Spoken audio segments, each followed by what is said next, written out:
Hi friends, ഇന്ന് ഞാൻ നിൽക്കുന്നത് കൊല്ലം ആശ്രാമത്തുള്ള ശ്രീകൃഷ്ണസ്വാമി ക്ഷേത്രത്തിലാണ്. അപ്പോൾ ഏകാദശിയോടനുബന്ധിച്ച് ഭഗവാന്റെ കളഭാഭിഷേകം ഉണ്ടായിരുന്നു. അതിനുശേഷം ഉച്ചയ്ക്ക് സമൂഹ സദ്യ ഉണ്ടായിരുന്നു. അപ്പോൾ ഞങ്ങളൊക്കെ സദ്യ കഴിക്കുന്നതിന് വേണ്ടി വന്ന് നിൽക്കുകയാണ്. നമ്മൾ എവിടെ നിന്ന് കഴിക്കുന്ന ഭക്ഷണത്തേക്കാൾ ഒരു പടി മുന്നിലായിരിക്കും നമ്മൾ അമ്പലങ്ങളിൽ നിന്ന് കഴിക്കുന്ന ഈ സദ്യക്ക് അല്ലേ.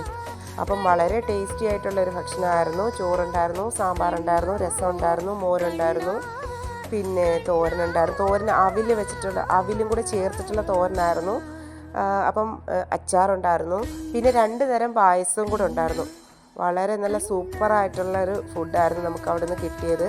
അത് വാങ്ങിച്ച് ഞാനും എൻ്റെ കൂട്ടുകാരും കൂടെ അവിടെ അടുത്തുള്ള ഒരു പടവിൽ തന്നെ വന്നിരുന്ന്, നല്ല തണലുണ്ടായിരുന്നു, അവിടെ ഇരുന്ന് നല്ല പോലെ ഭക്ഷണം കഴിച്ചു. വളരെ നല്ല ടേസ്റ്റായിട്ടുള്ള ഫുഡായിരുന്നു.